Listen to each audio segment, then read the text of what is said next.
Bonjour, je m'appelle Franck, j'ai 42 ans et je suis fonctionnaire d'État. Alors, avant de découvrir le civisme, j'étais déjà ce qu'on appelle un dissident. Très critique envers le système actuel, ma ligne allait dans le même sens que celle d'Étienne Chouard. Étienne Chouard, pour ceux qui ne connaissent pas, il a fait beaucoup parler de lui à l'époque des Gilets jaunes l'année dernière. Disons que c'est un petit peu l'inspirateur des Gilets jaunes. J'ai découvert cet homme il y a quelques années maintenant. J'aimais beaucoup le personnage, sa façon de dénoncer le système oligarchique et plutocratique. J'adhérais à ses propositions comme le tirage au sort des députés, le revenu universel ou encore sa mesure phare, écrire nous-mêmes la Constitution. Car, comme il dit si bien, ce n'est pas aux hommes de pouvoir d'écrire les règles du pouvoir. Évidemment, je ne peux qu'adhérer avec ça. Donc voilà quelle était ma ligne avant de connaître le civisme. Disons que j'étais déjà mûr pour la théorie, il ne me manquait plus qu'à la connaître. Un jour, je regardais une émission qui s'appelle L'ombre d'un doute, dont le sujet était la guerre de Vendée. Un épisode de la Révolution française où l'armée républicaine faisait face à un véritable soulèvement dans l'Ouest de la part des paysans et villageois. La principale cause de leur mécontentement, c'était que le pouvoir révolutionnaire en place voulait recruter parmi la population près de 300 000 hommes pour combattre les ennemis de la France. Car il faut savoir qu'à cette époque, la France est en guerre contre toute l'Europe. En plus, la plupart des généraux et officiers ont déserté. En bref, la patrie était véritablement en danger. Et donc, dans ce climat plus que tendu, on a cette révolte qui prend beaucoup d'ampleur dans l'Ouest. L'armée républicaine y livre une véritable guerre parallèle. Et pour mater la révolte, elle se livre par moments à d'abominables massacres, allant jusqu'à exterminer femmes et enfants. Certains parlent même de génocide vendéen, même si le terme est un peu exagéré. Et dans l'émission, les intervenants disaient que Robespierre, qui était membre du salut public à ce moment-là, était forcément au courant et laissait faire, voire même ordonner les massacres. Or, il faut savoir que je suis un inconditionnel de Robespierre. Et évidemment, cela m'avait beaucoup chagriné, car pour moi, Robespierre était incapable de cautionner ce genre de massacre. J'ai donc entamé des recherches sur ce sujet. Et en cherchant sur Internet, je suis tombé sur un certain Philippe Landeux, qui avait écrit un livre là-dessus. On voyait bien qu'il maîtrisait parfaitement son sujet. Il se trouve que lui-même est un grand admirateur de Robespierre. Et dans son interview, il le dédouanait complètement. Sa version était totalement différente de celle que j'ai pu entendre dans cette émission. J'ai donc voulu en savoir un peu plus sur ce Philippe Landeux, et c'est comme ça que je suis tombé sur son essai Le civisme ou théorie de la cité. Donc, pour la petite anecdote, c'est en quelque sorte l'incorruptible Robespierre qui nous a fait nous rencontrer. Le civisme, c'est un projet de société sans argent. Et pour que ça fonctionne sans argent, il est basé sur un principe très simple. L'égalité des citoyens en devoirs et en droits. Le devoir pour tout citoyen de participer à la vie de la cité sous forme de travail essentiellement. Donc, obligation pour tout le monde de travailler. Et le droit pour chaque citoyen de pouvoir jouir de tous les bienfaits de la cité. C'est la citoyenneté qui donne le droit d'accéder au marché librement et de manière illimitée théoriquement. C'est ça le principe de base. Énormément de personnes s'accordent à dire que c'est l'argent qui pourrit tout. Mais une fois qu'on a dit ça, qu'est-ce qu'on fait? Eh bien, le civisme non seulement dénonce l'argent et sa logique, mais surtout va plus loin en proposant une solution alternative, crédible et qui fonctionne en tout cas sur le papier. Car évidemment, dans l'histoire des civilisations, jamais un tel système n'a été appliqué. Et en étudiant le civisme et ses bienfaits, on s'aperçoit qu'il règle la quasi-totalité des maux de notre société actuelle. Je rentrerai dans le détail un peu plus loin.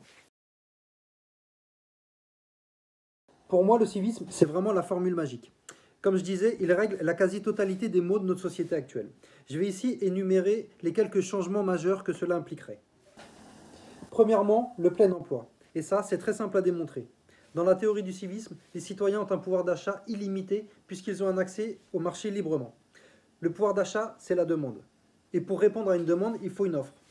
L'offre, c'est l'emploi.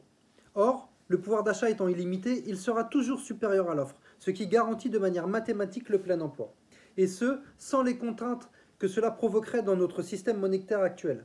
L'inflation des prix, donc la dévalorisation de notre monnaie, donc un déséquilibre économique, etc. etc. C'est pour ça que, sans faire de complotisme, je ne pense pas que nos pouvoirs publics ont réellement intérêt à obtenir le plein emploi.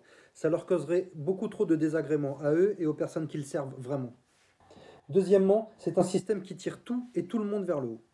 En effet, le civisme garantira des services et des produits français de très grande qualité. Et pareil, cela s'explique très facilement. Les citoyens consommateurs, qui peuvent consommer librement, je le rappelle, iront naturellement vers des produits de qualité et laisseront de côté les produits bas de gamme. Le low cost n'existera plus en France, ce qui obligera nos entreprises à produire de la qualité et du haut de gamme si elles veulent exister et perdurer dans leur activité, à toujours faire preuve d'innovation pour attirer les clients, car la concurrence existera toujours. Mais là, on parle de concurrence saine et utile pour stimuler le génie humain, évoluer dans le bon sens, et toujours pour le bien commun, et surtout sans la barrière de l'argent. Car pour moi, l'argent est bien une barrière, plus qu'une locomotive. La puissance du civisme, c'est justement d'avoir trouvé une manière d'encourager les citoyens à toujours aller de l'avant, de les obliger à participer à une société toujours plus prospère, et le tout sans la carotte qui est l'argent et toutes les dérives qu'il va avec. Et quand je parle de société toujours plus prospère, attention, cela se fera toujours dans le respect de la nature et de la planète. Vraiment, la nature sera au cœur du système. Nos modes de production mettront l'accent sur les énergies renouvelables, le reconditionnement, le recyclage, toutes ces mesures écologiques qui ne sont pas forcément respectées dans notre système monétaire où seule la cupidité et l'appât du gain fait loi. De plus, la compétitivité au niveau international sera très largement en notre faveur. Imaginez un peu. Comme on a vu, les produits en France seront de haute qualité. Mais surtout, le coût de production sera de zéro. Ce qui veut dire qu'à l'exportation, nos produits seront ultra compétitifs. Les autres pays auront énormément de mal à s'aligner, à la fois sur la qualité, mais surtout sur les prix pratiqués. Car il faut bien comprendre que si on fonctionne sans argent en France, concernant le commerce international, on sera bien obligé d'avoir une monnaie. Mais les Français, eux, n'auront jamais d'argent en leur possession, sauf dans le cas où ils voyagent à l'étranger. Dans ce cas, un budget leur sera attribué, défini au préalable par la cité selon la destination. Mais tout ça est parfaitement expliqué dans le livre. Troisièmement, la pauvreté sera éradiquée. Ce qui aura pour conséquence une société plus apaisée, avec beaucoup moins de crimes et de délits. La cité mettra vraiment tout en œuvre pour que les citoyens évoluent et vivent dans un cadre idéal et dans une société plus juste qu'auparavant. Ce qui rendra plus légitimes les punitions des éventuels écarts de conduite. Parce qu'en effet, il est beaucoup plus difficile de rendre justice dans une société qui elle-même est profondément injuste et inégalitaire comme celle qu'on connaît aujourd'hui. Un point primordial dans le civisme, c'est son système véritablement démocratique, grâce notamment à ce que Philippe Landeux appelle le tribunal d'opinion publique, le TOP. Une assemblée de citoyens français tirés au sort, au mandat court et non renouvelable, placés au-dessus des pouvoirs que sont l'exécutif, le législatif et le judiciaire, et dont le rôle sera notamment de ratifier les projets de loi. Car une bonne loi ne peut être que validée par le peuple lui-même. Je rappelle, ce n'est pas aux hommes de pouvoir d'écrire les règles du pouvoir. On aura le référendum d'initiative populaire en toute matière, des représentants élus, mais révocables à tout moment. Bref, une multitude de mesures beaucoup plus démocratiques. Et enfin, je rajouterai que toutes ces transformations rendront à la France ses lettres de noblesse. Un vent patriotique flottera sur nos terres. Les Français seront fiers de ce qu'ils sont. Et un peuple fier, c'est un peuple fort et respecté.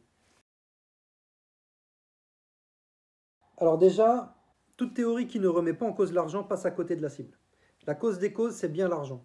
Chercher la solution miracle dans un système monétaire, c'est comme pédaler dans le vide. D'ailleurs, une fois que vous avez compris ça, je vous assure qu'écouter les débats politiques où chacun expose ses idées grandioses pour redresser le pays, ça vous fait doucement rigoler. Car ce ne sont que des mesurettes, des détails qui changeront jamais rien en profondeur. Comme dit l'expression, le mieux est l'ennemi du bien. Nos politiques, eux, cherchent ou font semblant de chercher le mieux, dans un système monétaire intouchable à leurs yeux. Et de fait, ils ne trouveront jamais le bien, le génial, le nec plus ultra, qui se trouve en dehors d'un système monétaire. Après, des théories sans argent, il en existe plein d'autres. Je ne les connais pas toutes. Celles que j'ai un peu étudiées ne tiennent pas la route. Elles ne sont pas structurées comme le civisme, basées sur un contrat social, une constitution, des principes simples et clairs. C'est genre chacun pour soi, chacun fait ce qu'il veut ou ce qu'il peut. Ou alors, bien souvent, c'est retour à la vie primitive. On bâtit un village en marge de la société. Enfin bref, tout ça n'est pas viable. Non, vraiment, le civisme, c'est le système le plus efficace et le plus crédible qui soit.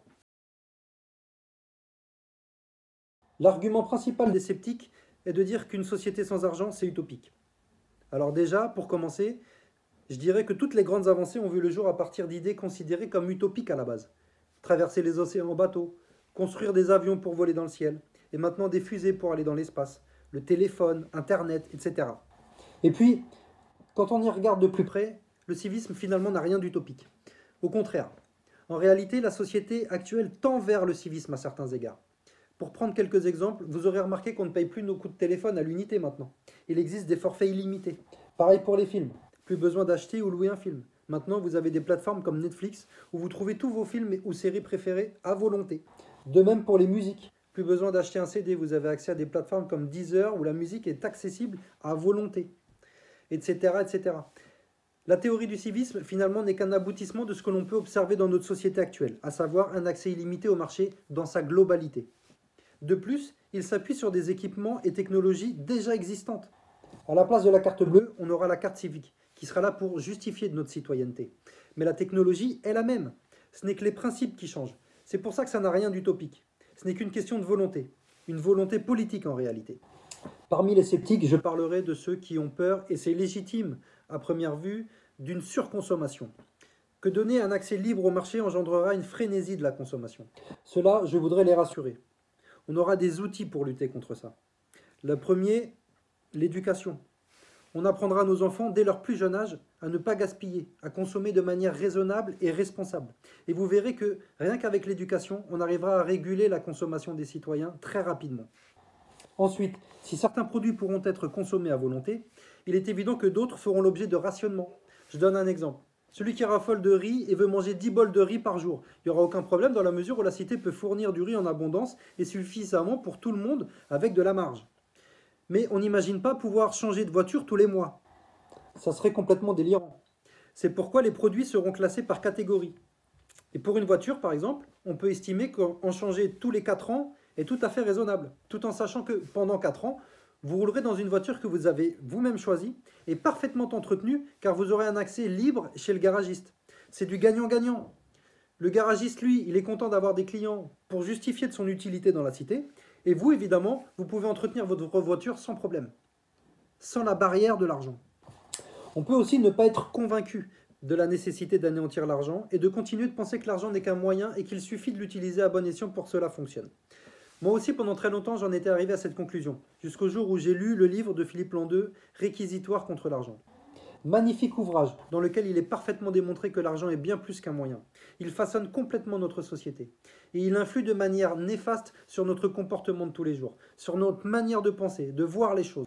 Donc vraiment, à moins d'être pour une société inégalitaire, et l'assumer totalement, avec des riches toujours plus riches, qui bien souvent bâtissent leur richesse avec des manières peu scrupuleuses, voire criminelles. Des pauvres, dont le quotidien est métro, boulot, dodo.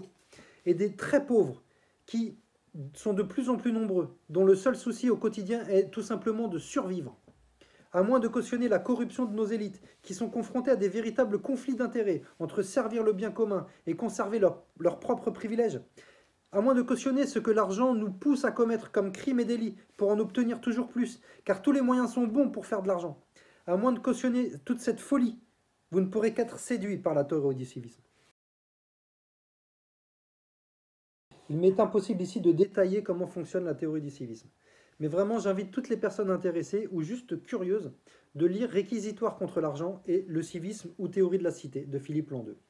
Lisez au moins ces 2 ouvrages. Vous en ressortirez bouleversé comme je l'ai été. C'est garanti. Vous y trouverez toutes les réponses à vos questions. Aucun sujet n'est mis de côté. Les relations internationales, l'import-export dans la cité, l'organisation politique, le fonctionnement des entreprises, etc., etc. Et je vous mets au défi de trouver une faille. Personnellement, je l'ai cherché et je ne l'ai jamais trouvé. Et bien pour conclure, je voudrais lancer un appel à tous ceux qui ne se sentent pas en phase avec la société actuelle, qui ressentent un malaise, un mal-être, les anticapitalistes, les écologistes, les patriotes. Vous tous, je vous invite à rejoindre le mouvement des patriciens et d'être un acteur de la plus grande révolution de l'histoire des sociétés. À l'heure où j'enregistre cette vidéo, nous sommes en pleine crise sanitaire du coronavirus. Et j'en suis convaincu, cela va être le prétexte d'une crise économique majeure. On en a déjà connu par le passé, et croyez-moi, celle qui vient ressemblera plus à un effondrement qu'à une crise. À partir de là, 2 possibilités s'offrent à nous. Soit on continue à faire confiance à nos pouvoirs publics, à ces traîtres qui nous gouvernent depuis des décennies, et c'est le désastre assuré. Soit on reprend notre destin en main, et on fait de cet effondrement économique une opportunité pour changer de système en profondeur. Philippe Landeux nous a servi un système clé en main, qui bouleversera à jamais nos vies. J'en suis convaincu, essayer le civisme, c'est l'adopter. Optez pour un avenir meilleur, pour vous et vos enfants. Le civisme, c'est la lumière au bout du tunnel. On compte sur vous.